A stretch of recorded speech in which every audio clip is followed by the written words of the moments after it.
નમસ્કાર વિદ્યાર્થી મિત્રો, હું શૈલેષ દરસાણિયા નિરંજન સ્કૂલમાં આપનું હાર્દિક સ્વાગત કરું છું.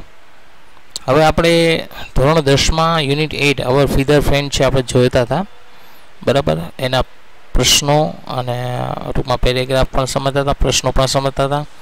આજે જોઈએ છે નેક્સ્ટ પેરેગ્રાફ અને એના પ્રશ્નો. શુભાંગી છે કે છે, દીદી, હુ બિલ્ડ્સ અ નેસ્ટ? માળો કોણ બનાવે છે? The male bird or the female bird? કે નર પક્ષી કે માદા પક્ષી? દેવાંગી કે છે, male weaver bird build nest. નર પક્ષી છે અથવા નર સુગરી પક્ષી માળો બનાવે છે. It tax nearly 18 days. 18 days એટલે શું થાય? 18 દિવસો. To complete nest building.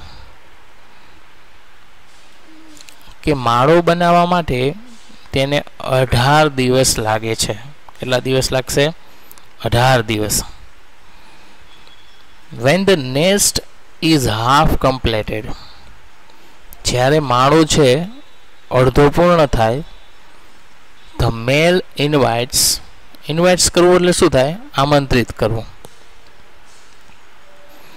The male invites female, કે નર છે એ માદાને આમંત્રિત કરે છે, for pairing by its song. Pairing એટલે જોડ માટે, by its song. સોંગ એટલે ગીત, કે ગીત ગાઈને તેની જોડ માટે છે એ માદાને આમંત્રિત કરે છે. If she accept the nest, જો તે માળાને સ્વીકારે છે, both of them finish the nest, તેઓ બંને છે માળો પૂર્ણ કરે છે. If she doesn't, જો તે સ્વીકારે નહીં, the nest is abandoned. abandoned થવું એટલે અધૂરું રહેવું, માળો અધૂરો રહે છે. શુભાંગી કે છે, then it must be very difficult for the male to build more than one nest. then it must be very difficult એટલે કે મુશ્કેલ છે, for the male to build more than one nest. તો પછી નર માટે એક કરતાં વધુ માળાઓ બનાવવા તે મુશ્કેલ જ હશે. દેવાંગી કે યસ, એબ્સોલ્યુટલી રાઈટ. હા, એકદમ સાચું. A male often makes many nest during nesting season. Nesting season એટલે કે માળા બનાવવાની જે ઋતુ હોય એને શું કહેવાશે? Nesting season. કે હા, નર છે એ માળા બનાવવાની સિઝન એટલે કે ઋતુ દરમિયાન ઘણા બધા માળા બનાવે છે. એના ઉપરથી પ્રશ્ન છે પહેલો, who builds the weaver bird's nest? who builds the weaver bird nest? કોણ છે વેવર બર્ડનો માળો બનાવે છે? તો કે a male weaver bird builds its nest, કે નર સુગરી છે એ માળો બનાવે છે. બીજો પ્રશ્ન છે, how long does it take to complete the nest? કે માળો બનાવવા માટે કેટલો સમય લાગે છે? તો કે it takes nearly 18 days to complete the nest, કે માળો બનાવવા માટે 18 દિવસ લાગે છે. ત્રીજો પ્રશ્ન છે, what does the male do when the nest is half completed? માળો છે અધૂરો પૂર્ણ થાય. what does the male do? કે ત્યારે નર શું કરે છે? તો કે when the nest is half completed, જ્યારે માળો અડધો પૂર્ણ થાય, the male invites the female for pairing by its song, કે નર છે એ તેના ગીતો દ્વારા તેની માદાને જોડ માટે આમંત્રિત કરે છે. ચોથો પ્રશ્ન છે, if the female weaver birds accept the nest, કે જો માદા પક્ષી છે એ માળાને સ્વીકારે, both of them complete the nest, તો બંને જે માળો પૂર્ણ કરે છે. What happens if female weaver bird does not accept the nest, કે જો માદા વેવર પક્ષી છે એ માળાને સ્વીકારે નહીં તો શું થાય છે, તો કે if the female weaver bird does not accept the nest it is abandoned, તે માળો અધૂરો રહે છે. અ મેલ ઓફન મેક્સ, આ વાક્ય પૂર્ણ કરવાનું છે. A male often makes many nest during the nesting season. એના પછીનો પેરેગ્રાફ છે. શુભાંગી કહે છે, પુઅર બોય, બિચારો છોકરો.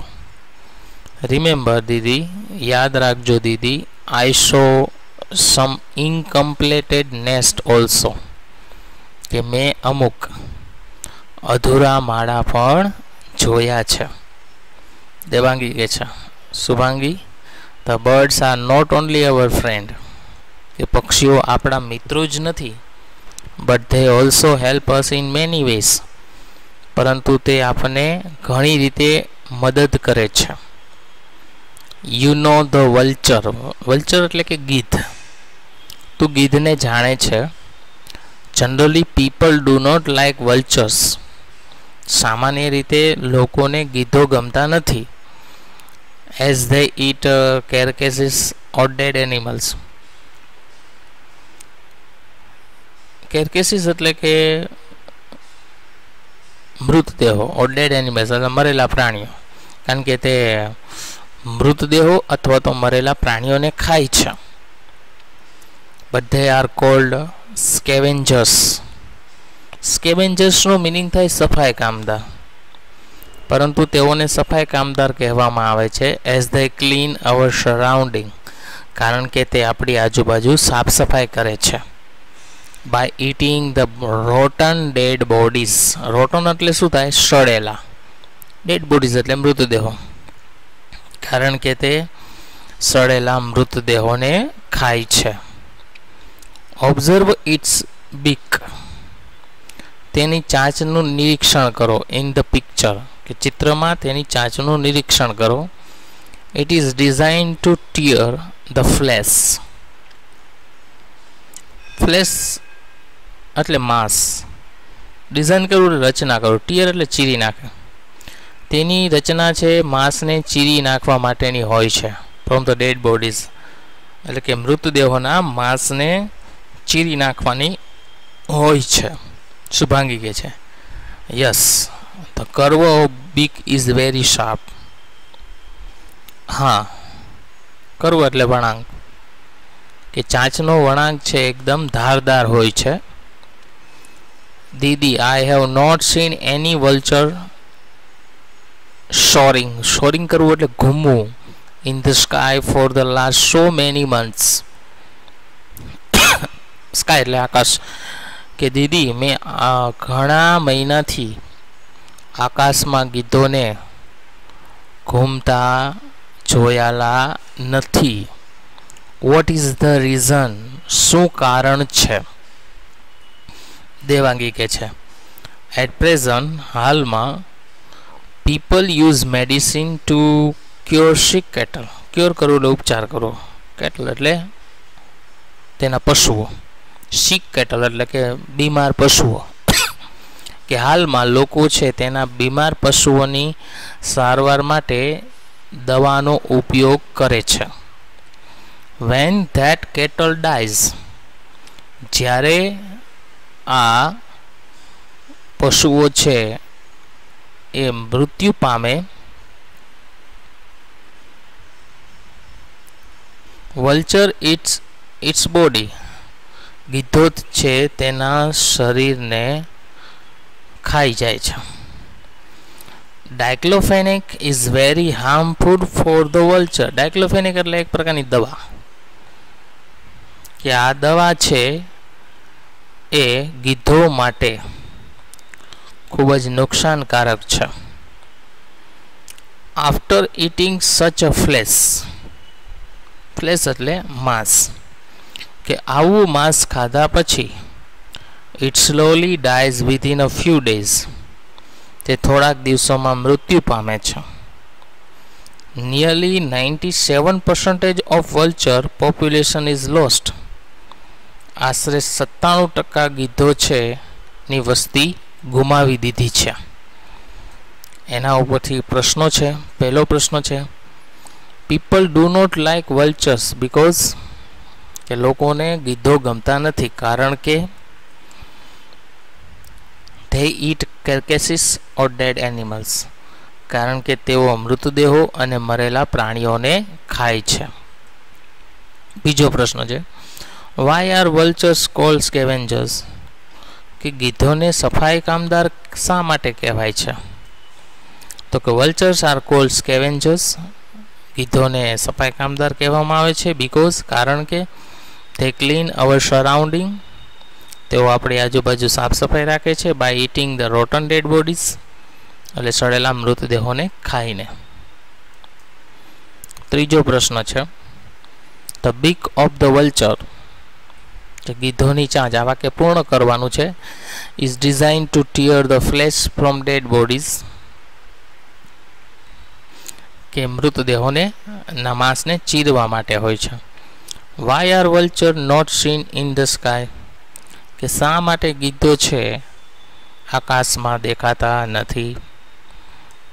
તો કે people use medicine called diclofenac to cure sick cattle, કે લોકો છે તેના પશુઓની સારવાર માટે, માંદા પશુઓની સારવાર માટે ડાયક્લોફેનિક નામની દવા વાપરે છે. And when this cattle dies, અને જ્યારે આ પશુઓ મૃત્યુ પામે તો વલ્ચર્સ ફીડ ઓન ધેમ, ગીધો તેને ખાય છે. And dies within a few days as a diclofenac, અને થોડાક દિવસોમાં મૃત્યુ પામે છે. As diclofenac is very harmful to them, કારણ કે ડાયક્લોફેનિક તેના માટે ખૂબ જ નુકસાનકારક છે.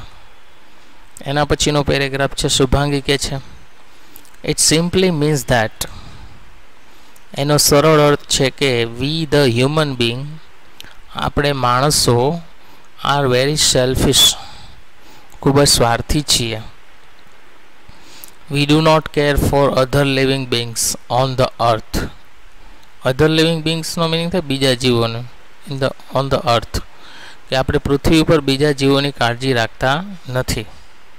Y are we not doing anything to save the birds, કે શા માટે આપણે પક્ષીઓની કાળજી માટે કંઈ કરી રહ્યા નથી? How can we help the birds, આપણે પક્ષીઓને કેવી રીતે મદદ કરી શકીએ? દેવાંગી કે છે, you can offer grains,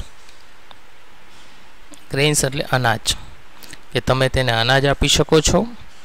and water for birds, કે તમે તેને અનાજ અને પાણી આપી શકો છો. નાવડેઝ, હાલના દિવસોમાં, we get to see very few sparrow, right, કે આપણને થોડીક જ ચકલીઓ જોવા મળે છે, સાચું? વેર હેવ ધે ગોન, તેઓ ક્યાં ગઈ છે? એના ઉપરથી પ્રશ્ન છે પહેલો, what does Shubhangi say about human beings, કે માણસો વિશે શુભાંગી શું કહે છે? તો કે શુભાંગી સેઝ ધેટ, શુભાંગી કહે છે કે human beings are very selfish, કે માણસો ખૂબ જ સ્વાર્થી હોય છે. Because they do not care for other living beings on the earth, કારણ કે તેઓ પૃથ્વી પર બીજાની કાળજી રાખતા નથી. How can we help us the birds, આપણે પક્ષીઓની કેવી રીતે મદદ કરી શકીએ? તો કે we can help the bird by offering them grains and water, કે આપણે તેને અનાજ અને પાણી આપીને મદદ કરી શકીએ છીએ. ત્રીજો પ્રશ્ન છે, which bird are not be seen nowadays, હાલના દિવસોમાં કયું પક્ષી નથી દેખાતું? તો કે the sparrow are not be seen nowadays, ચકલીઓ છે હાલમાં દેખાતી નથી. તો મિત્રો અહીં સુધી રાખીએ છીએ. નેક્સ્ટ લેક્ચરમાં નેક્સ્ટ પેરેગ્રાફ અને પ્રશ્નો સમજીશું. Thank you.